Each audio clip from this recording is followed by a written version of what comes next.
છે, પરંતુ શું ખરેખર તપાસ થઈ રહી છે?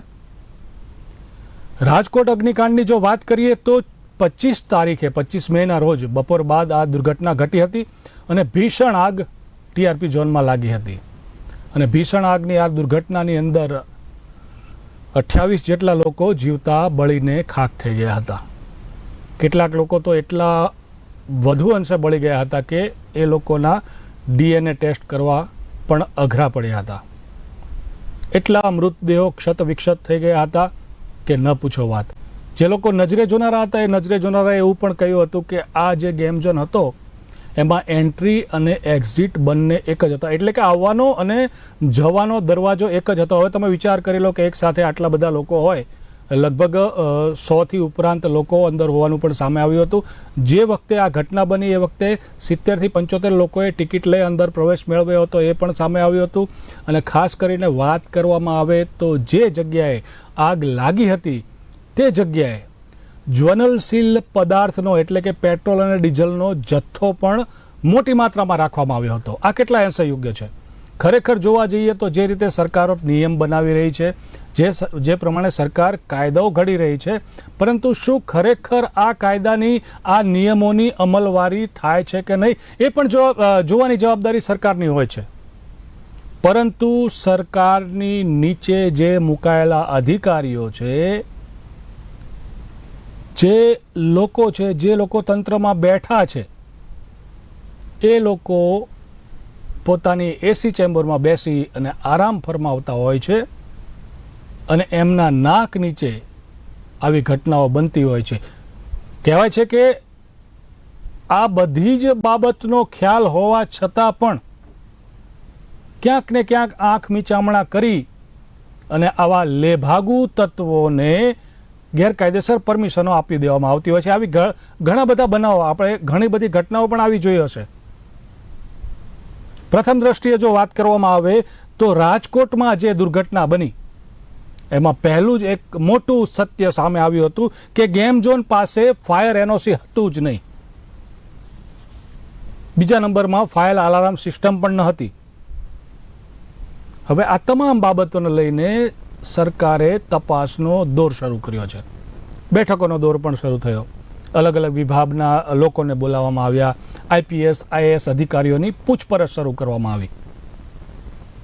દરેક વખતે જનતા પણ જાણે છે કે દરેક વખતે જ્યારે પણ કોઈ હોનારત બને એ પછી તપાસનો ધમધમાટ શરૂ થાય છે પછી. પરંતુ આવી ઘટનાઓ ન બને એના માટે કેટલા પગલાં લેવાય છે, નિયમો પણ બનાવી દેવાય છે, એસઓપી પણ જાહેર કરવામાં આવે છે. પરંતુ શું ખરેખર એ નિયમો એ એસઓપીની અમલવારી થાય છે કે નહીં એ જવાબદારી અધિકારીઓની હોય છે. પરંતુ ક્યાંક ને ક્યાંક આ નિર્ભર તંત્રના નિર્ભર અધિકારીઓ પોતાની મંશા છુપાવવા માટે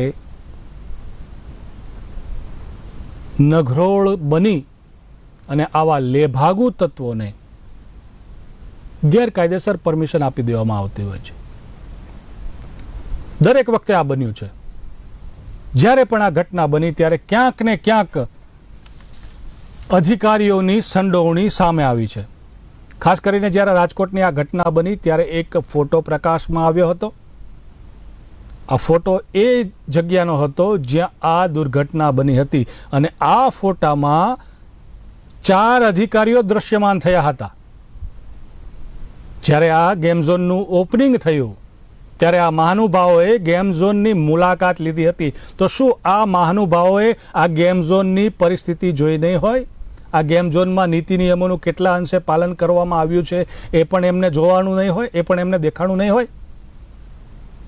હવે સમગ્ર બાબતે તાબડતોબ તપાસનો ધમધમાટ શરૂ કરવામાં આવ્યો છે સરકાર દ્વારા અને આ તમામ અધિકારીઓને તેડા મોકલવામાં આવ્યા છે અને ગાંધીનગર અને રાજકોટ બધી જગ્યાએ તપાસનો ધમધમાટ શરૂ કરવામાં આવ્યો છે. અને ખાસ કરીને સમગ્ર રાજ્યમાં પણ હવે તંત્ર રહીને જાગ્યું છે અને તમામ જગ્યાએ ફાયર સેફટીની સુવિધાઓ, આ બધી જગ્યાની કે ફાયર સેફટીના ઉપકરણો ચાલે છે કે નહીં, એક્સપાયરી ડેટના છે કે નહીં, એનઓસી છે કે નહીં, આ બધાની તપાસનો ધમધમાટ ફરી એકવાર શરૂ કરવામાં આવ્યો છે. પરંતુ શું ખરેખર આવા જ્યારે કાંડ થાય છે, આવી જ્યારે હોનારતો બને છે, મેં આગળ પણ તમને હોનારતો કીધી, એ ખરેખર આ હોનારતોના પાપીઓને સજા મળી? આ જ મુદ્દો છે આજે આપણો. અગ્નિકાંડના પાપીઓને મળશે સજા? પ્રશ્નાર્થ ચિહ્ન એટલા માટે મૂક્યો છે દર્શક મિત્રો, કારણ કે આપે ઘણી બધી આવી ઘટનાઓ જોઈ છે, પરંતુ એકલ દોકલ ઘટનાને બાદ કરતા ક્યાંક ને ક્યાંક આવા જે લોકો હોય છે એ કાયદાની ચુંગાલમાંથી છટકવામાં આબાદ રીતે સફળ થયા છે. ત્યારે ફરી એકવાર આપણે આ જ મુદ્દા ઉપર ચર્ચા કરવા માટે ઉપસ્થિત થયા છીએ. આપણી સાથે આ જ મુદ્દે આજે ચર્ચા કરવા માટે ઉપસ્થિત છે રાજકીય વિશ્લેષક પ્રદ્યુમનસિંહ સરવૈયાજી, કોંગ્રેસમાંથી પ્રવક્તા આપણી સાથે જોડાયેલા છે સાગરભાઈ શાહ, અને રાજકીય વિશ્લેષક તરીકે વાસુદેવભાઈ પટેલ. તમામ ત્રણેય મહાનુભાવોનું હું હૃદયથી સ્વાગત કરું છું.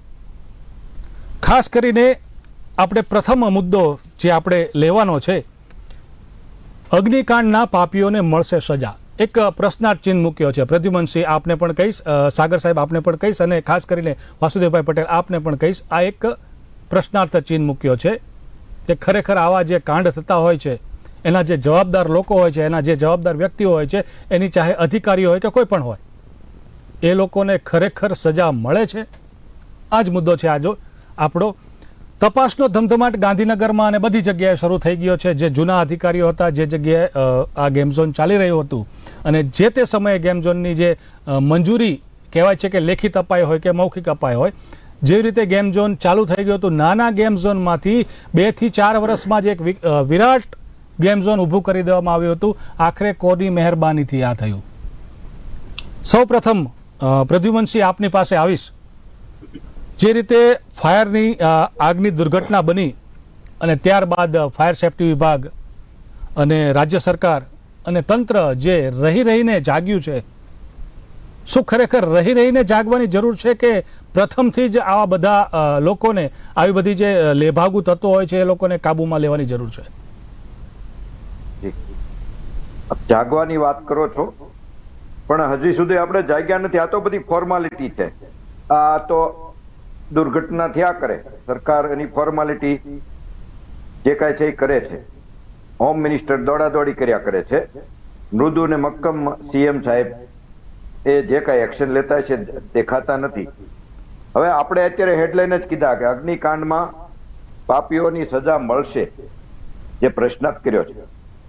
એ જ પ્રશ્નાર્થ હું કરું છું કે ભૂતકાળમાં બન્યા છે ઘણા બધા આપણે કાંડ આવા બન્યા છે. બરોડામાં હરણીકાંડ બન્યો, ધંધુકામાં લઠ્ઠાકાંડ બન્યો છે, મોરબીમાં ઝુલતા પુલમાં. આમાં કોઈને ક્યાંય સજા મળી?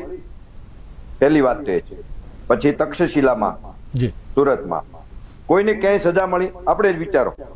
અધિકારીઓ કે ચમરબંધીઓ બધા ખુલ્લા ફરે છે. જે કોઈ આરોપીઓ હતા એ બધા જામીન ઉપર છે. બાકી તો ચમરબંધીઓ તો પકડાના જ નથી હજી સુધી.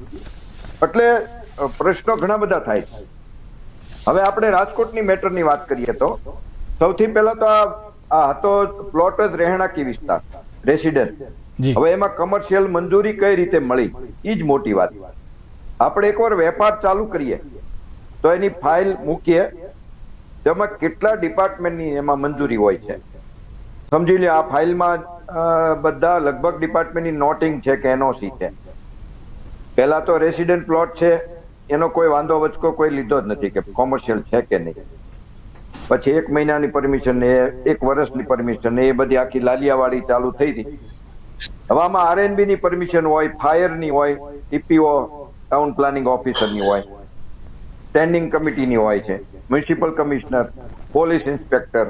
પછી આ જો પેટ્રોલનું હતું એટલે પેટ્રોલના એક્સપ્લોઝિવની હોય, સ્ટોકનું. અને આ બધું થાય પછી જીએસટી ને ટેક્સ ડિપાર્ટમેન્ટ. હવે આમાંથી લગભગ બધાની પરમિશન એક ફાઇલ હોય, એમાં નોટિંગ કરી હોય.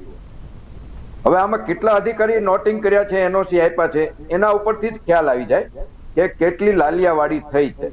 આમાં કયો આરોપીઓ કે અધિકારી, જવાબદાર અધિકારીને ગોતવા જવાના ના હોય.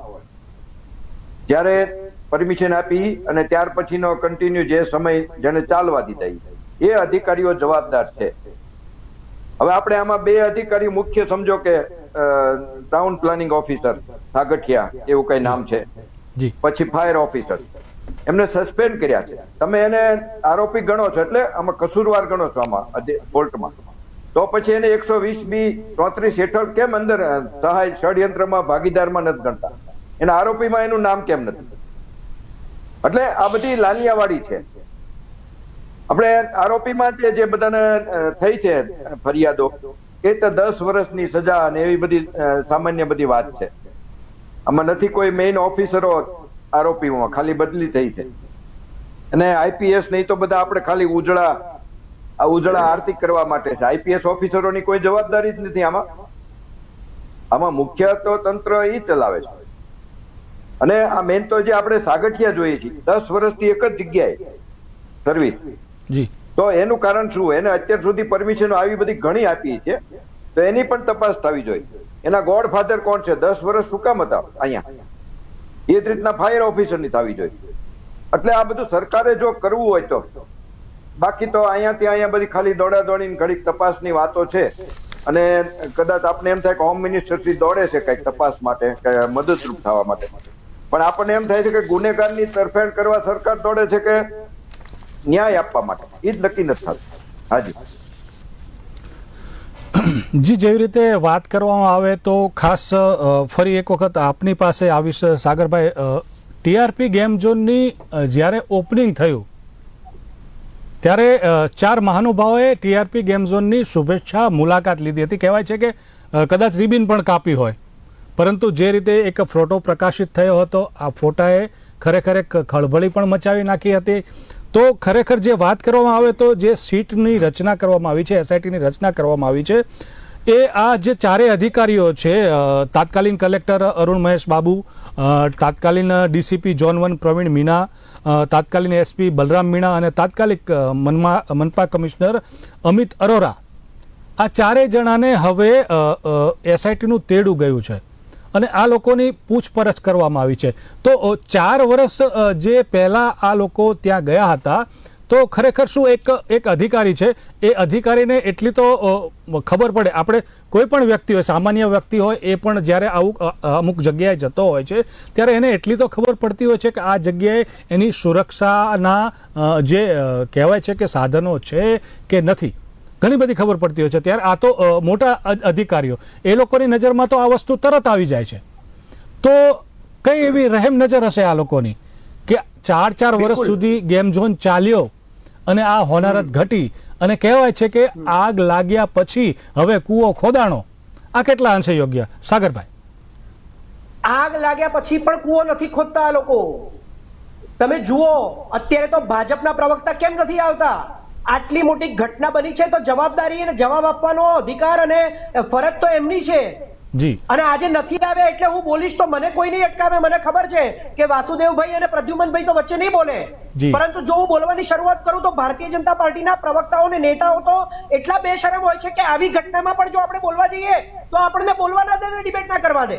જી, અને કોઈને સજા નથી મળવાની. હું લખીને આપું છું કોરા કાગળ ઉપર ઓન ધીસ ડિબેટ. તમે જુઓ કે આગળની કેટલી ઘટનાઓ બની છે. 135 જણા ઝૂલતા બ્રિજમાં મોરબીમાં મરી ગયા, અને એક એવા વ્યક્તિને એનો કોન્ટ્રાક્ટ આપ્યો હતો એને રિપેર કરવાનો.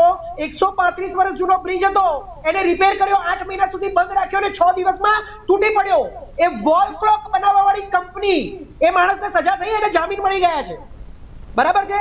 જ્યારે આ ટીઆરપી ગેમ ઝોનમાં અગ્નિકાંડ થયો ને 28 જણા મરી ગયા અને 55 મિનિટની અંદર તો 24 મૃતદેહો કલેક્ટ કરીને હોસ્પિટલમાં પહોંચાડવામાં આવ્યા છે. તો કેટલી ઝડપથી આગ લાગી હશે. બરાબર છે.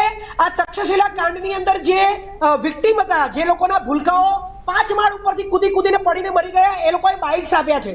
એમણે કહ્યું છે કે તક્ષશિલા કાંડના આરોપીઓને સજા નથી થઈ, એ લોકો બધા જામીન ઉપર બહાર ફરે છે, અને જ્યારે અમે કોર્ટમાં જઈએ છીએ ને તો અમારી સામે હસે છે. તમે વિચાર કરો, આ 156 સીટ મેળવેલી 27 વર્ષથી ચાલતી ડબલ એન્જિનની સરકારમાં તમે જુઓ 4 જૂને આ બધું ભૂલાઈ જશે. આ આખી સરકાર માત્ર ને માત્ર 4 જૂને અમને ત્રીજી વખત પ્રધાનમંત્રી બનવાના છે કે નહીં, અમારા વડાપ્રધાન એનો રાહ જોઈને બેઠા છે ને પછી કહેશે કે અમે તો કામ કરીએ છીએ ને, જુઓ અમારા વડાપ્રધાન ત્રીજી વખત બની ગયા, અમને તો પબ્લિકે વોટ આપ્યા ને. એટલે અગ્નિકાંડ થાય, મોરબીનો બ્રિજ તૂટી જાય, તક્ષશિલામાં 15 વર્ષના છોકરાઓ 23 ઉપરથી આગથી બચવા માટે કૂદીને પડીને મરી જાય, આ 28 જણાના ભડથા થઈ જાય, કોલસા થઈ જાય શરીરો. શ્રેય હોસ્પિટલમાં આગ લાગે, ઉદય હોસ્પિટલમાં આગ લાગે, લઠ્ઠાકાંડ થાય, ગમે તે થાય, વારે વારે થાય. કોઈને સજા મળી છે? આ તો નાટક છે, નાટક સીટના. તમે જુઓ કે સીટની રચના કરી છે, એમાં અમદાવાદ મ્યુનિસિપલ કોર્પોરેશનના ફાયર સેફટીના અધિકારી જે પરમેનન્ટ નથી, ઇન્ચાર્જ છે, એ જયેશ ખડિયા પણ તપાસમાં છે. બોગસ સ્પોન્સરશિપ, એમના એમ્સ ની હદની બહાર પણ એમણે પરમિશનો આપેલી છે. અને અત્યારે હાલ જ્યારે બધા ગેમ ઝોન બંધ કરવામાં આવી રહ્યા છે, ત્યારે 4 ગેમ ઝોન એમના જ કાર્યક્ષેત્રમાં આવ્યા છે જે એનઓસી વગરના છે. એવા માણસને આ સીટની રચનામાં ફાયર સેફટીના અધિકારી તરીકે જે ઇન્ચાર્જ છે, પરમેનન્ટ નથી, છતાં પણ એમને રાખવામાં આવ્યા છે. તો જે સીટની રચના અધિકારીઓ જ અંડર ઓબ્ઝર્વેશન, અંડર તપાસમાં, અંડર ઇન્ક્વાયરીમાં છે, એવા લોકો તો આની તપાસ કરી રહ્યા છે. હાઉ કેન યુ સે કે કોઈને સજા મળશે? કેવી રીતે મળશે? જે અધિકારીઓ તપાસ કરી એ પોતે જ અંડર ઇન્ક્વાયરીઝ છે. તમે જેમ કહ્યું કે રાજકોટમાં પેલા 4 જણાના ફોટા તમે કીધા, એ બધા ત્યાં આગળ પાર્ટીઓ કરે છે જઈને, બરાબર છે. ત્યાંના ફાયર ઓફિસરે કહ્યું કે આનું એનઓસી નહોતું, તો એનું એનઓસી નહોતું તો 2021 થી લઈને 2024 સુધી આ ટીઆરપી ગેમ ઝોન ચાલ્યું કેવી રીતે? એનું ડિમોલેશન કેમ ના કર્યું? સામાન્ય માણસો એક ઓટલો પણ પોતાના ઘરની આગળ વધારી દે છે ત્યારે આખું તંત્ર દોડતું આવે છે લો ગાર્ડન આગળ. જો કોઈ ફૂટપાથ ઉપર બેઠા હોય તો ગરીબ માણસોના પોટલા, એમની લારીઓ, એમના ખુમચાને ઊંધા પાડી દેવામાં આવે છે, કારણ કે તમે ગેરકાયદેસર ઊભા છો. નરેન્દ્ર મોદી એવું કહે છે કે પકોડા તળવા એ રોજગાર છે, તો એ પકોડા તળવા વાળા રોડ ઉપર બેઠેલા લોકોને તો આમની સરકાર ફેંકી દે છે. અને એ પકોડા તળવા માટેનું તેલ પણ 3000 રૂપિયા ડબ્બો થઈ ગયો છે. પકોડા પણ કઈ રીતે લોકો તળે? તો આવા લોકો ખાલી નાટક કરી રહ્યા છે. નાટક 4 દિવસ પછી 4 જૂને આ અગ્નિકાંડની કોઈ ચર્ચા નહીં થાય, કારણ કે એમના વડાપ્રધાન ત્રીજી વખત બની ગયા હશે તો અમે તો રાજા છીએ. આ લોકશાહી નથી, આ તો રાજાશાહી છે. આ તો બધા ડ્રામાસ છે, ડ્રામાસ. આપણા દેશના વડાપ્રધાનને ડ્રામા કરવાની આદત છે, તો એમના અધિકારીઓને કેમ ના હોય? એમના કર્મચારીઓને કેમ ના હોય? એમના પદાધિકારીઓને કેમ ના હોય? ગુજરાતના ભાજપના અધ્યક્ષ ઉપર 107 ગુના લાગેલા છે, તો એ ગુજરાતના પ્રમુખ છે, અધ્યક્ષ. તો આવા બધા કર્મચારીઓને તો બદલીઓ કરી નાખવાની, એમને ડિસમિસ નહીં કરવાના. વર્ષોથી એકની એક જગ્યા હોય તો ડિસમિસ નહીં કરવાના, એમને સજા નહીં આપવાની, તરત જેલની પાછળ નહીં નાખવાના, એમને જામીન આપી દેવાના અને એમની બદલીઓ કરી દેવાની. બદલીઓ કરી દેવાથી આમના પ્રોબ્લેમ સોલ્વ થઈ જાય છે. This is the reality of Gujarat government which is running since 27 years with the 156 seats. All are drama. અને તમે જુઓ કે આજે કેસ છે એમાં સુઓ મોટો લેવામાં આવ્યો છે. સરકારે તો કોઈ સ્ટેપ નથી લીધું, કોર્ટે સુઓ મોટો કર્યો છે. કોર્ટે સરકારને સવાલ કર્યો કે ગેમ ઝોનના નિયમો શું છે, તો સરકાર એવું કહે છે કે ગેમ ઝોનના નિયમો હજી અમે બનાવી રહ્યા છીએ. જો તમે ગેમ ઝોનના નિયમો બનાવી રહ્યા છો તો પછી આટલા બધા ગેમ ઝોન તમારા ગુજરાત ગવર્મેન્ટમાં ચાલી કેવી રીતે રહ્યા છે? હજી તો એ ગેમ ઝોનના નિયમો શું છે એના માટે ફાયર સેફટીના અધિકારીઓ, મ્યુનિસિપલ કોર્પોરેશનના અધિકારીઓ, પોલીસ કમિશનરો એ બધા એમને સજેશન કરશે, પછી આ સરકાર ગેમ ઝોનના નિયમો બનાવશે. અને જ્યારે કોર્ટ સુઓ મોટો લે છે ત્યારે સાબિત થઈ જાય છે, કારણ કે કોઈએ પીએલ નથી કરી, ફરિયાદ નથી કરી, કોર્ટે સુઓ મોટો લીધો. It means government is in fault. All the પદાધિકારીઓ, all the officers, all the politicians અને ગેમના સંચાલકો આ બધા જ ફોલ્ટમાં છે. બધાને સજા થવી જોઈએ. અને આગળના કોઈ કેસમાં સજા નથી થઈ તો આની અંદર પણ નહીં જ થાય એવું આપણે 100% ગેરંટીથી કહી શકીએ. સિમ્પલ. ચોક્કસથી સાગરભાઈ, આપની વાતને હું ખરેખર દાદ આપું છું, કારણ કે વિપક્ષ જ્યારે જો મજબૂત બનશે તો ખરેખર કહેવાય છે કે જનતાનું થોડું ઘણું પણ હિત થશે. કારણ કે કહેવાય છે કે જે જગ્યાએ વિપક્ષ મજબૂત નથી હોતો ત્યાં વર્તમાન સરકાર કંઈ પણ કરી શકતી હોય છે, કંઈ પણ કરી ચૂકતી હોય છે. ખાસ તમે જે વાત કરો છો સાગરભાઈ, આપની વાતથી હું પણ સહેમત છું. ખરેખર જે રીતે ગેમ ઝોનો ચાલી રહ્યા હતા એ ગેમ ઝોન માટેના નિયમો પણ બનાવવામાં આવ્યા ન હતા. આ ખરેખર એક મૂર્ખામી કહેવાય, ખરેખર એક ભયંકર મોટી ભૂલ પણ કહેવાય. આ અંગે સરકારને ખરેખર વિચારવાની જરૂર છે અને ખરેખર કડક નિયમો લાદવાની પણ જરૂર છે અને જનતા પણ આ જ માંગી રહી છે. પરંતુ સાગરભાઈ, કહેવાનો મતલબ જ મારો એ હતો કે દર વખતની જેમ જ્યારે પણ કોઈ પણ ઘટના બને, કોઈ પણ હોનારત બને અને ત્યારબાદ જે તપાસ કમિટીની રચનાઓ થાય છે અને તપાસ કમિટીની રચનામાં જે મોટા માથાઓ કહો, નાના માથાઓ કહો કે નિર્દોષો કહો, બધાના નામો સામે આવે છે અને એ લોકો સામે તપાસનો ધમધમાટ, તપાસનો આરંભ ચાલુ થાય છે. કાં તો કોઈની બદલી કરી દેવામાં આવે છે, કાં તો કોઈને 10-15 દિવસ, મહિનો, 2 મહિના સસ્પેન્ડ કરી દેવામાં આવે છે, અથવા કોઈ જો મોટો અધિકારી હોય અથવા કોઈ ઓળખીતો અધિકારી હોય તો એને બચાવી પણ લેવામાં આવે છે, સિફતપૂર્વક એક બાજુ ખસેડી પણ લેવામાં આવે છે. આ ઘણી વખત થઈ ગયું છે. અગાઉ જે ઘટનાઓ બની એમાં પણ થઈ ચૂક્યું છે. પરંતુ ખરેખર જનતા પણ કહી રહી છે, મીડિયા પણ કહી રહ્યું છે, સરકારને જાગવાની જરૂર છે, સરકારને કડક નિયમો લેવાની જરૂર છે, કડક પગલાં પણ લેવાની જરૂર છે. પરંતુ જો સરકાર આવી જ રીતે નિયમોને થોડા ઘણા પણ હલકા અથવા ઢીલા મૂકશે તો આવા જે લેભાગુ તત્વો છે, આવા જે લેભાગુ અધિકારીઓ પણ છે કે જે પોતાના કહેવાય છે કે અમુક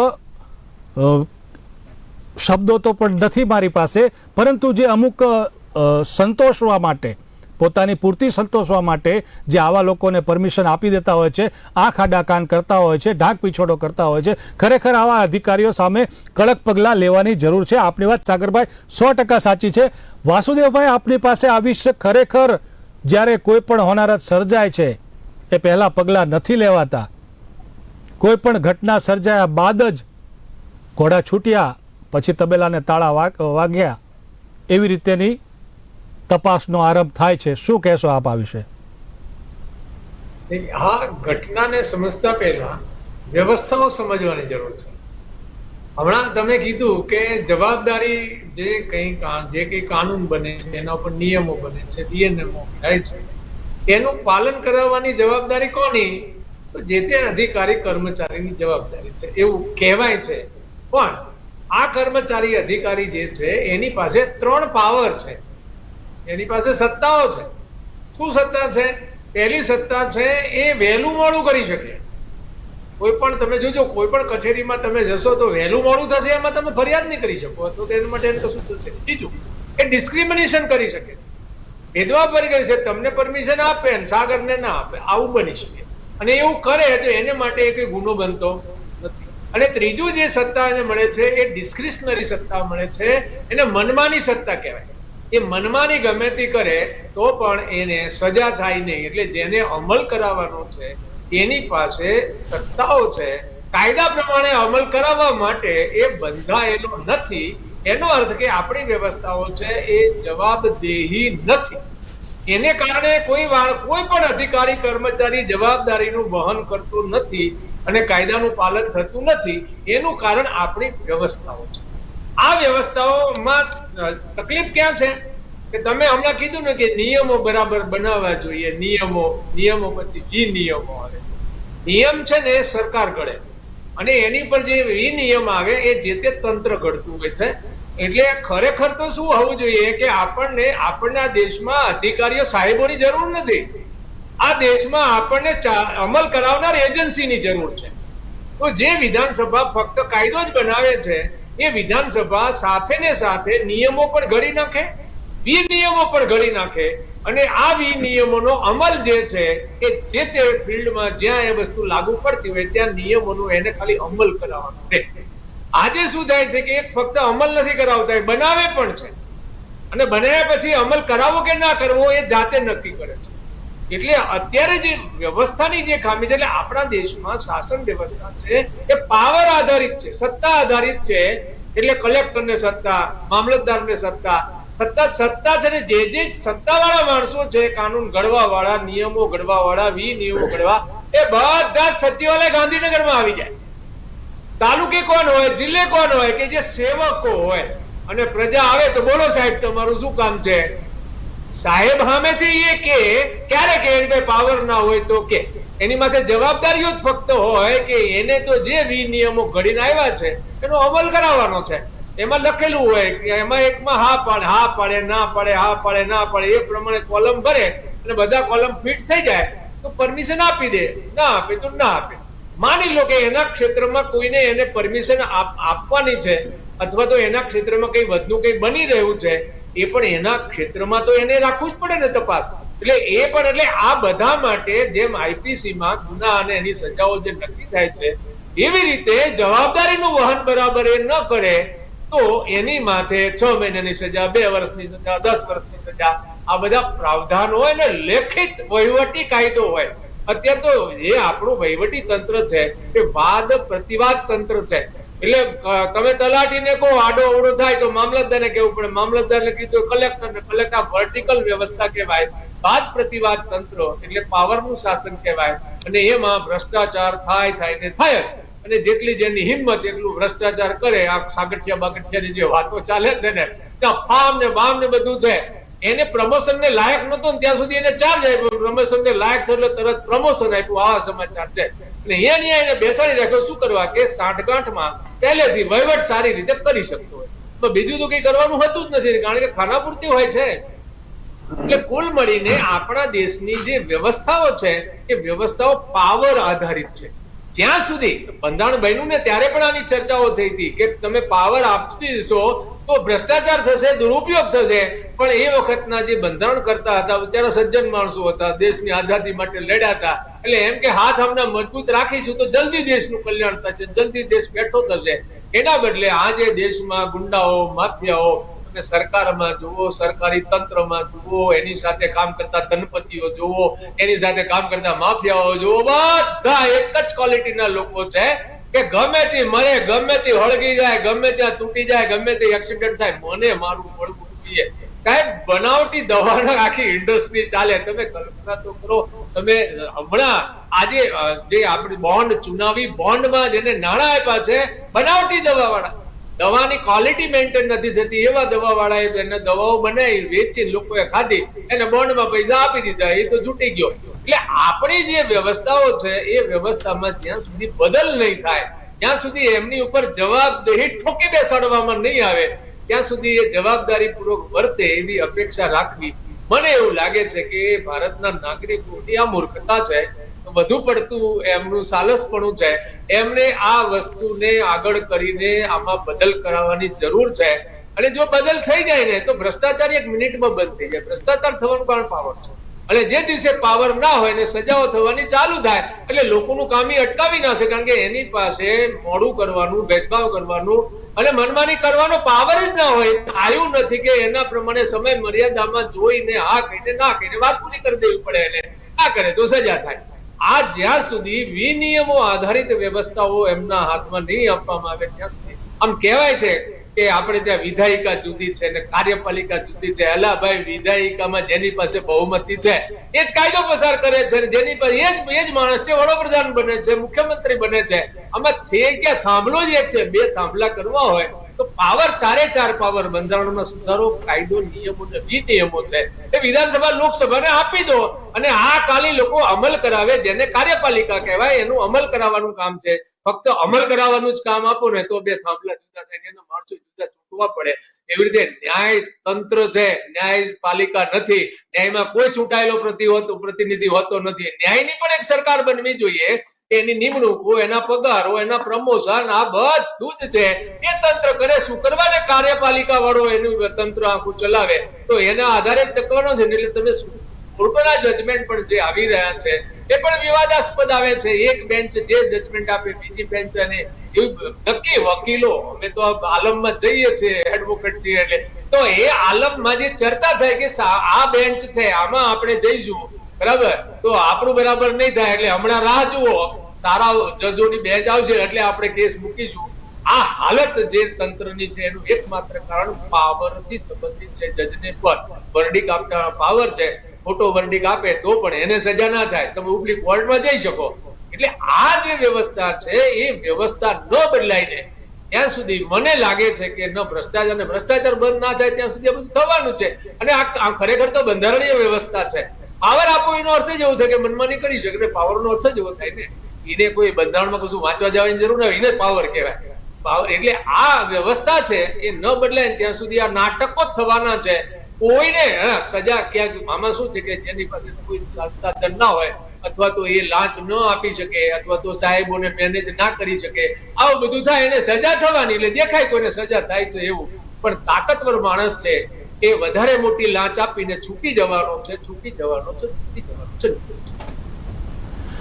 ચોક્કસથી પ્રદ્યુમનસિંહ, આપની પાસે ફરી એક વખત આવી છે. ખાસ કરીને જો વાત કરવામાં આવે તો હાઈકોર્ટે પોતે સુઓ મોટો દાખલ કરી છે. હાઈકોર્ટે સરકારને, તંત્રના અધિકારીઓને તમામને ફટકાર લગાવી છે કે વારે વારે બનતી ઘટનાઓને અટકાવો. પરંતુ કહેવાય છે કે સરકારના પેટનું પાણી નથી હલી રહ્યું. આ જનતા કહી રહી છે, જે લોકોએ પોતાના પરિવારજનો આવી દુર્ઘટનાઓમાં ગુમાવ્યા છે એ લોકો પોકારીને કહી રહ્યા છે કે સરકાર હવે તો જાગો.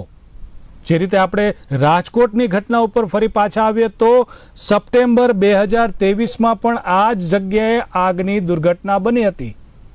તે છતાં પણ ત્યાંનું તંત્ર મૌન રહ્યું હતું. જો એ જ વખતે તમામ પાસાઓની ચકાસણી કરવામાં આવી હોત તો આજે આ મોટી ઘટના ન બની હોત. હવે કહેવાય છે કે હવે તપાસની સીટની રચના કરાઈ છે, એસઆઈટીની રચના કરાય છે. સરકાર પણ કહી રહી છે, એસઆઈટીના જે વડા છે સુભાષ ત્રિવેદી એ પણ કહી રહ્યા છે કે કોઈ પણ ચમરબંધીને છોડવામાં નહીં આવે. ચમરબંધી શબ્દ ફરી એક વખત આવે છે, કોઈ પણ ચમરબંધીને છોડવામાં નહીં આવે. આ ચમરબંધી શબ્દ મેં લગભગ આગળ 3-4 જે મોટી ઘટનાઓ બની ગઈ ને એમાં પણ સાંભળ્યો હતો કે કોઈ પણ ચમરબંધીને છોડવામાં નહીં આવે. પ્રદ્યુમનસિંહ, હું તમને એ કહું છું કે કયા ચમરબંધીને સજા પડી? ચમરબંધી કદાચ હવે તો સીએમ કરતા મોટો હોદ્દો હોય એવું લાગે છે, કેમ કે હજી સુધી કે નજરે નથી આવતો કોણ છે ચમરબંધી. જી, એટલો બધો પાવર વાળો હશે. પણ આપણે વાત કરી હાઈકોર્ટના ઇન્ટરફિયર સિવાય સરકારે ક્યાંય પણ એક્શન નથી લીધા. આપણે ઘણી જગ્યાએ જોઈ છે, એવા સેન્સિટિવ છે. માલ ઢોરના પકડવા બાબત હતા, એમાં પણ હાઈકોર્ટે કેટલી વાર વચ્ચે આવવું પડ્યું, ત્યારે સરકાર જાગૃત થઈ. એવી ઘણી બધી બાબતમાં. અને એસઆઈટી તો એવી ઘણી બધી નિમણૂક થઈ ગઈ છે કે એની તપાસો જ ચાલુ છે. અને વાસુદેવભાઈ કીધું એમ આપણી સિસ્ટમમાં જ ખામી છે. જે સરકાર 28-30 વર્ષથી છે પણ એ સિસ્ટમમાં ખામીની ભૂલને સુધારી નથી શકી, અથવા તો એનો ઈરાદો નથી, અથવા તો ક્યાંક ને ક્યાંક કદાચ એ ડાયરેક્ટ ઇનડાયરેક્ટ એના જે કોઈ સેવકો સંકળાયેલા હશે એના લીધે સુધારવા કદાચ માંગતી ન હોય. પણ આમાં પ્રજાની જાગૃતિની પણ ક્યાંક ને ક્યાંક ખામી છે કે જેને લીધે આ અધિકારીઓ અને રાજકારણીઓ ક્યાંક ફાવે છે. હવે આપણે સૌથી પહેલા તો જો જે રીતે વ્યવસ્થાની ખામીઓને દૂર કરવું હોય તો સૌથી પહેલા તો આ સસ્પેન્શનની યોજના બંધ કરવી જોઈએ. જે આ બધી બાબતો બને છે એમાં ખાસ કરીને જ્યાં 10 મૃત્યુ થાય, ઓછામાં ઓછા 10 થી વધુ મૃત્યુ થાય ત્યાં ડિસમિસની યોજના મૂકવી જોઈએ, જેથી કરીને આપોઆપ જે તે અધિકારી પોતાની ડ્યુટી બાબત જાગૃત થાય. તો જ આનો કઈક રસ્તો પહેલો સરળ બનશે. અને પ્રજાની જાગૃતિ પણ હોવી જોઈએ. પ્રજા તે અત્યારે ભક્તિમાં અંધ થઈ ગઈ છે અને ક્યાંક ને ક્યાંક રામના નામે પથરા તરતા હતા એ ઇતિહાસની પાછળ અત્યારે ભ્રષ્ટાચારીઓના નામે મોતના સોદાગરના પથરા તરવા માંડ્યા છે, જેના લીધે આ બધું બને છે. હવે આપણે ખાલી આમાં જ જોઈએ, મુખ્ય સૂત્રધાર તો ટીપીઓ અને ફાયર ઓફિસર છે. હવે એને 102 હેઠળ એનું નામ કેમ નહીં? એના આરોપીમાં જ નામ હોવું જોઈએ. અને એસીબી ને આટલું બધું ટીવી મીડિયા જયારે એની મિલકતોને આ બધું બહાર લાવે છે, છતાં એમાંથી કાંઈ પણ થતું નથી. કોઈ એક્શન હજી સુધી લેવાના નથી. મિત્ર, આમાં જોવું જોઈએ ડીપમાં કે આ ટીપીઓની પાછળ કોણ છે, કોની લાગણી શું કામ છે સરકારને, એના કોણ, એના બોસ કોણ છે, ગોડફાધર કોણ છે, એ બધાને ખુલ્લા પાડવા જોઈએ. આપણે જોઈએ રાજકોટમાં અને અન્ય એવા મોટા મોટા શહેરોમાં ભૂ માફિયા, વ્હાઇટ કોલર ગુંડા અને ભ્રષ્ટાચારી અધિકારીઓ અત્યારે ખુલ્લેઆમ ફરે છે અને એક સમાજમાં મોભાથી રહે છે. ને આપણે બધા એને માન પણ આપીએ છીએ. એટલે નાગરિકોનું તે ઘણું બધું ભૂલ છે. એટલે આવા સાગઠિયાઓ જેને કહીને તે આપણે શહેરે છે, બધા શહેરોમાં રાજકારણીઓ પણ છે, અધિકારીઓ છે. એટલે એને હવે ખુલ્લા પાડવા એ પ્રજાની જાગૃતિ સૌથી વિશેષ જરૂરી છે. તો જ આપણું વ્યવસ્થા તંત્ર સુધરશે. બાકી તો રામના નામે બધું એકલા ના થાય. આપણે પોતે એમાં જોડાવવું પડે. રામના નામે પથ્થર તરવાના. હા, અત્યારે તો રાજકારણીઓ તરે છે. કહેવાય છે કે જે રીતે જનતા કહી રહી છે, પ્રદ્યુમનસિંહ, સાગરભાઈ આપને પણ કહું, વાસુદેવભાઈ પટેલ આપને પણ કહું છું, જે રીતે જનતાનો જુવાળ સામે આવી રહ્યો છે, પરંતુ શું ખબર જનતા બોલી નથી શકતી, અથવા એમનો અવાજ ઉપર સુધી પહોંચી નથી શકતો, અથવા એમનો અવાજ સ્થાનિક અધિકારીઓ હોય કે સ્થાનિક નેતાઓ હોય એ દબાવી દેતા હોય એવું પણ સામે આવી રહ્યું છે. આટલી મોટી દુર્ઘટના બની, મોટા ગજાના નેતાઓમાં ગણ્યા ગાંઠ્યા નેતાઓ સામે આવ્યા હતા, એ પણ આપણે જોયું હશે, જનતા પણ જોઈ રહી છે. ખાસ કરીને વાત કરવામાં આવે, સાગરભાઈ આપને કહું કે જ્યારે આવી ઘટનાઓ બની છે ત્યારે હંમેશા ભોગવવાનો વારો જનતાને જ આવ્યો છે. ક્યાંક ને ક્યાંક જોવા જાવ તો કોઈ પણ ઘટનામાં હજુ સુધી કોઈ એવી દાખલારૂપ કાર્યવાહી નથી થઈ, હજી સુધી એવી કોઈ કડક કાર્યવાહી નથી થઈ, હજી સુધી કોઈ એવો ચમરબંધી, પ્રદ્યુમનસિંહજી આપે કીધું એ ચમરબંધી, બહુ જ મોટી વ્યાખ્યા આપી છે, ચમરબંધી. આ ચમરબંધી ક્યાંક ને ક્યાંક છટકવામાં સફળ રહ્યો છે. તો એવી તો કઈ સરકારની કહેવાય છે કે પેલી છે કે એ આવા ચમરબંધીઓને પકડી નથી શકતી, ચમરબંધીઓને કાયદાના ચુંગલમાં લઈ નથી શકતી, અથવા કે જાણી જોઈને આ લોકોને એક નાની એવી છટકબારી આપવામાં આવે છે કે તમારે આ છટકબારીમાંથી છટકી જવાનું. શું કહેશો? જુઓ, ચમરબંધી સરકારમાં જ છે, અને એટલે સરકારમાં છે એટલે એમને સજા નથી થતી. જી, તમે કહ્યું ને કે વિપક્ષ મજબૂત હોવો જોઈએ. તમે જુઓ, એમની સરકારની અંદર જ બધું ચાલે છે. હું તમને 5 ઉદાહરણ આપવા માંગુ છું, ફટાફટ, કારણ કે હું ફટાફટ જ બોલું છું. બરાબર છે? તમે મને સાંભળો. 2022માં જ્યારે વિધાનસભાના ઇલેક્શન હતા ત્યારે આઈએએસ ઓફિસર ધવલ પટેલે એક લેટર સરકારને જ લખ્યો હતો, એમના જ આઈએએસ અધિકારીએ, કે આ ગુજરાતની તમારી શાળાઓ બધું ત્યાં આગળ શિક્ષકોની ખોટ છે, ઓરડા નથી, બધા ઓરડા ખખડધજ છે, એક જ શિક્ષક બધાને ભણાવે છે, અને કોમ્પ્યુટર લેબો નથી, કશું નથી. શિક્ષકો દારૂ પીને આવે છે, દારૂ પીધેલા શિક્ષકોના વિડીયો વાયરલ થયેલા. તો શું થયું? એ સરકારી શાળાઓ બધી સુધરી ગઈ, તંત્ર સુધરી ગયું. જે ચમરબંધીએ લેટર લખ્યો તો એનું શું થયું? બરાબર છે?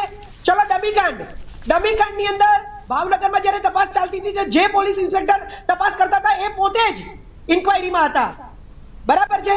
પછી પોલીસની એક ભરતી હતી, એની અંદર એક માણસ ડિજિટલ ઇન્ડિયામાં, મોદી સાહેબના ડિજિટલ ઇન્ડિયામાં ઓનલાઈન ફોર્મમાં ચેક કરીને પોલીસ બેડામાં ઘૂસી ગયો, નોકરી કરી, પગાર લીધો અને ટ્રેનિંગ લીધી. શું થયું?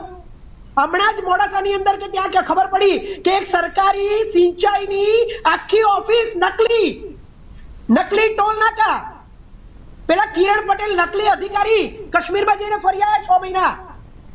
અને હમણાં પેલા બોકરિયા સાહેબ કે છે કે ફાયર સેફટીની પરમિશન લેવી હોય ને તો 70,000 રૂપિયા આપવા પડે. એ સરકારનો જ માણસ છે ચમરબંધી. પણ જ્યારે એમપી બની ગયો ને ત્યારે જેને એને 70,000 રૂપિયા આપ્યા હતા ને એ પાછા આપી ગયો.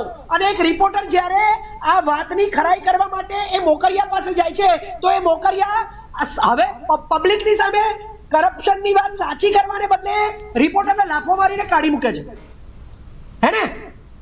તમે જુઓ, હમણાં થોડા વખત પહેલા જ એક એમએલએ કહ્યું કે મારા એરિયામાં તો દારૂ વેચાતો બંધ કરાવો સાહેબ. પણ આપણા મુખ્યમંત્રી તો મૃદુ સ્વભાવના છે, સાલસ છે, સહજ છે, સરળ છે, તો એમાં પબ્લિકે ભૂલ કરી. ભાઈ, અમારે આવા મુખ્યમંત્રી નથી જોઈતા. નરેન્દ્ર મોદી તો કડક સ્વભાવના હતા, તો હવે કેમ પપેટો મૂકે છે? હવે કેમ સરળ સ્વભાવના, સાલા સ્વભાવના મૂકે છે, જેમની પાસે ગેમ ઝોનના નિયમો નથી? એમના જ ચમરબંધીઓ કહે છે કે મારા એરિયામાં દારૂ બંધ કરાવો, એમનો જ ચમરબંધી કહે છે કે ફાયર સેફટીમાં 70,000 મેં પોતે ચૂકવ્યા છે, પણ પબ્લિકમાં સ્વીકારવા તૈયાર નથી અને રિપોર્ટરને લાત મારીને કાઢી મૂકે છે. તો આ ચમરબંધીઓ તો સરકારમાં જ છે ને? કેમ એમને સજા નથી થતી? બોલો ને, મને જવાબ આપો કે આ ચમરબંધીઓ ક્યાં છે?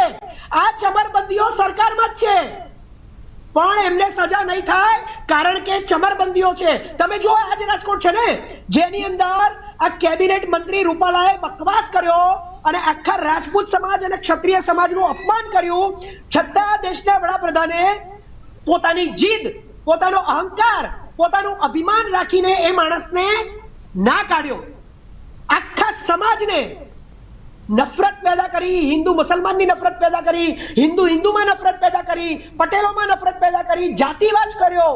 પણ એ માણસને ના હટાવે. એ માણસને જ્યારે આજે રિપોર્ટરો પ્રશ્ન પૂછે છે તો ત્યાંના પેલા કોણ, પેલા મહિલા છે, પેલા મેયર કે જે બી હોય, બાબરિયા, એ મહિલા અને આ રૂપાલા, આ બધા જયારે બેઠા છે એમને પ્રશ્નો પૂછવામાં આવે છે તો ઉભા થઈને જતા રહે છે અને દે આર લાફિંગ.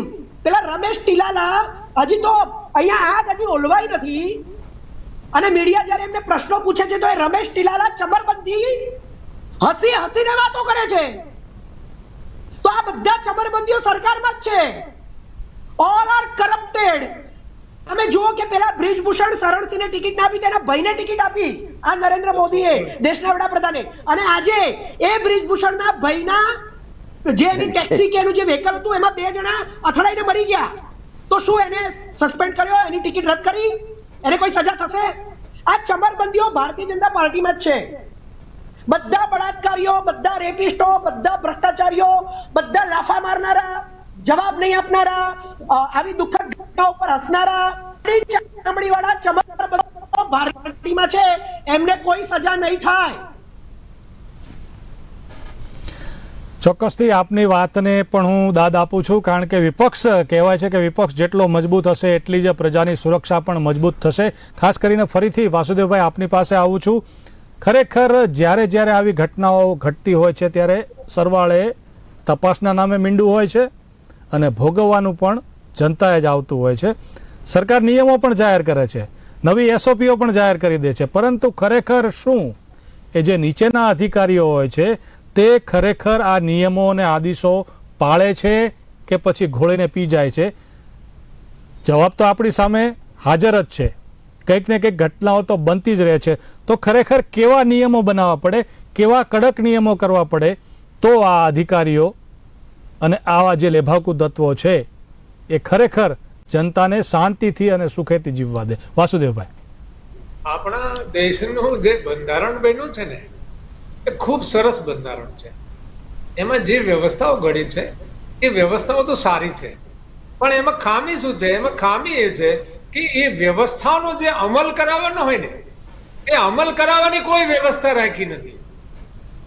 એટલે આ છે ને એક નપુસંક જેને કહી શકાય ને, એમાં કે વંજણી ગાય જે દૂધ નથી આપતી એવી ગાય બંધારણ બની ગયું છે. એટલે બંધારણની તમે ગમે તેટલી જપમાળા કરશો ને તો એમાંથી કશું નીકળવાનું નથી. કારણ શું છે કે બંધારણમાં જે કંઈ બને, બંધારણ બને, એમાં કાયદા બને, નિયમો બને, નિયમો બને, એને પાલન કરાવનારની જે વ્યવસ્થા હોવી જોઈએ, પાલન કરાવવા માટે જે વ્યવસ્થાઓ ઘડાવી જોઈએ તે વ્યવસ્થાઓ ઘડાઈ જ.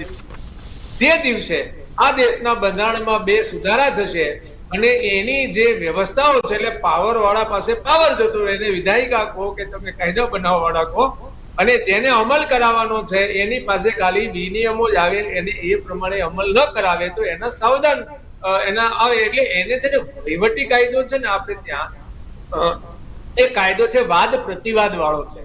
એ સત્તા પાવર આધારિત શાસનમાં હોય. ઓલામાં હોરિઝોન્ટલ વ્યવસ્થા હોય, વર્ટિકલ વ્યવસ્થા હોય જ નહીં.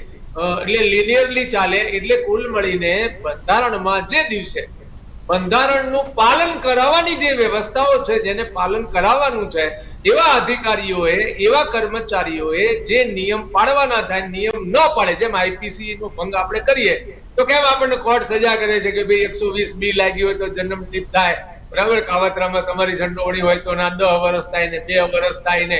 આવા જે આઈપીસી છે આવા જ પ્રકારનો એક ગ્રંથ, એ જે કાર્યપાલિકા અમલ કરાવે છે, એ કાર્યપાલિકાના મિનિસ્ટરો, એ કાર્યપાલિકાના જે કંઈ એના કર્મચારીઓ જે હોય એને એ બધું કરવું અને ના કરે તો એની સામે એને તરત સજા હોય. એટલે આ આખી જે વ્યવસ્થા છે, એટલે આપણે ત્યાં જે રાજ્યપાલ અને વિધાન પરિષદો હોય છે અમુક મોટા રાજ્યોમાં, તમને ખબર હોય તો, એ નિયમન માટેનો કોન્સેપ્ટ માટે હતી. પણ કર્યું શું એમાં કે રાજ્યપાલ, રાષ્ટ્રપતિની નિમણૂક કોણ કરે? તો ચૂંટાયેલો માણસ મતદાનથી કરે, એવું ના હોય. નિયમન તંત્ર છે સ્વતંત્ર રીતે, જેમ ચૂંટણી કાર્યપાલિકા બને એવી રીતે વિધાયિકા બને ને એવી રીતે આ પણ બને. અને નિયમન તંત્ર જે છે એ તંત્ર આ સરકારી માણસો જે કામ કરે છે એ બરાબર કામ ન કરે, તેનો જે આઈપીસી હોય ને એનો પ્રોસિજર કોડ હોય, એ કોડ પ્રમાણે એની ઉપર તરત કામ થાય ને એને સજા થાય, તો એવડો એ પાલન કરાવડાવે. અત્યારે આવું કશું છે જ નહીં. એની પાસે મનમાની, મેં હમણાં કહ્યું ને એ પ્રમાણે વહેલું મોડું કરી શકે તોય એનો ગુનો બનતો નથી, એ ભેદભાવ કરે તો પણ એનો ગુનો બનતો નથી, અને ત્યારે કોઈ મનમાની પણ કરી નાખે તો પણ ગુનો નથી બનતો. બહુ તમે ઉપલી કોર્ટમાં જઈ શકો, અથવા તો તમે મામલતદાર પાસે ચાલતું હોય તો કલેક્ટર પાસે જઈ શકો. એના સિવાય બીજું કોઈ પ્રાવધાન નથી. એટલે મૂળભૂત રીતે બંધારણમાં એ વ્યવસ્થાઓની જરૂર છે જેમાં કાયદાનું પાલન કરાવનારની જેને માથે આજે જવાબદારી છે એવું કહેવાય છે, પણ એ જવાબદાર ઠરતા નથી. એ જવાબદાર ઠરે અને ભંગ કરે તો સજા થાય એવું બંધારણમાં સુધારો જે દિવસે થશે એ દિવસે આ દેશમાંથી ભ્રષ્ટાચારે જશે, અને મારે તમારે આવા કોઈ વિષય ઉપર ક્યારેય ડિબેટ નહીં કરવી પડે એ એમની તનું ગેરંટી. 100% આપણે ચોખ્ખી એક સીધી સટાક વાત કહી દીધી. દરેક દર્શક મિત્રોને આ વાત પણ ગળે ઉતરી જાય એવી વાત કહી, જ્યારે બંધારણમાં ફેરફાર થશે અને ખરેખર આવા લેભાગુ તત્વોને, આવા લેભાગુ અધિકારીઓને ચોક્કસ સજા થાય એવા નિયમો બનશે અને એવા નિયમો પળાવવામાં આવશે, ત્યારે જ આવી ઘટનાઓ બનતી અટકશે. ત્રણેય મહાનુભાવોનો હું ફરીથી હૃદયથી આભાર વ્યક્ત કરું છું મારી સાથે જોડાવા બદલ, મારી ચેનલ સાથે જોડાવા બદલ. તો જે રીતે આપણે વાત કરી રહ્યા છીએ કે રાજકોટમાં જે અગ્નિકાંડ ઘટ્યો, જે અગ્નિકાંડ બન્યો, 28 લોકો અકાળે મૃત્યુને પામ્યા. બુલેટિન ઇન્ડિયા આ તમામ સદગતોને ભાવભીની શ્રદ્ધાંજલિ પાઠવે છે. ફરીથી આવી ઘટના ન બને તે માટે પ્રાર્થના પણ કરે છે. અને એ લોકોના પરિવાર, જે લોકોએ પોતાના પરિવારના મોભી, પોતાનો વાલસોય પુત્ર, પોતાની વાલસોય પુત્રી અથવા પરિવારના કોઈ પણ વ્યક્તિને આ ઘટનામાં ગુમાવ્યો છે, એ તમામ સદગતોની આત્મા માટે પણ બુલેટિન ઇન્ડિયા પ્રાર્થના કરે છે. ખાસ કરીને જો વાત કરવામાં આવે તો આ ગેમ ઝોનની અંદર જે લોકોના મોત થયા છે અને આ મોતની સરકાર દ્વારા તાત્કાલિક 5 સભ્યોની સ્પેશિયલ ઇન્વેસ્ટિગેશન ટીમ એટલે કે એસઆઈટીની રચના કરવામાં આવી છે અને આ એસઆઈટી દ્વારા તપાસનો ધમધમાટ શરૂ કરવામાં આવ્યો છે. જે રીતે આપણા ત્રણેય મહાનુભાવોએ પોતાના મંતવ્યો વ્યક્ત કર્યા કે દર વખતે તપાસના નામે મીંડું આવતું હોય છે, દર વખતે ચમરબંધીઓને ક્યાંક ને ક્યાંક છોડી મૂકવામાં આવતા હોય છે, અથવા તો આવા ચમરબંધીઓ, આવા લેભાગુ તત્વો, આવા અપરાધીઓ એન કેન પ્રકારે કાયદાની ચુંગલમાંથી છટકબારી ગોતી જ લેતા હોય છે અને એ લોકો સજાથી વંચિત રહેતા હોય છે, સજા નથી મળતી હોતી. સરકાર ઈચ્છે તો પણ એ લોકો કાયદાની આંટી ઘૂંટીમાંથી ક્યાંક ને ક્યાંક છટકબારી શોધી પણ લેતા હોય છે. જેવી રીતે આપણે આગળની ઘટનાઓ જોઈ, આગળના જે અગ્નિકાંડ થયા, હરણીકાંડ થયો, તક્ષશિલા કાંડ થયો, આ બધી જ ઘટનાઓમાં ઝૂલતા પુલની મોટા મોટી દુર્ઘટના, 140 ઉપરાંત લોકોના અકાળે મૃત્યુ થયા હતા અને એ દુર્ઘટનાનો મુખ્ય આરોપી એ આબાદ રીતે જામીન પર છૂટી ગયો છે. ત્યારે હવે જ્યારે આ ઘટનાની અંદર એસઆઈટીની રચના કરવામાં આવી છે અને એ એસઆઈટીએ ફાઇનલ રિપોર્ટ, પ્રાથમિક રિપોર્ટ તો પોતાનો આપી જ દીધો છે સરકારને, પરંતુ ફાઇનલ રિપોર્ટ માટે હવે 10 દિવસનો સમય માંગ્યો છે. તો હવે જોવાનું એ રહે છે કે ખરેખર આ 10 દિવસ પછી જે ફાઇનલ રિપોર્ટ આવે એમાં જે ખરેખર જે આ ઘટનાના અપરાધીઓ છે, આ અગ્નિકાંડના અપરાધીઓ છે, એ લોકોને સજા મળશે કે દર વખતની જેમ આ વખતે પણ આવા ચમરબંધીઓ કાયદાની ચુંગલમાંથી છટકવામાં આવા જ સફળ રહેશે, એ તો જોવાનું જ રહ્યું. નમસ્કાર.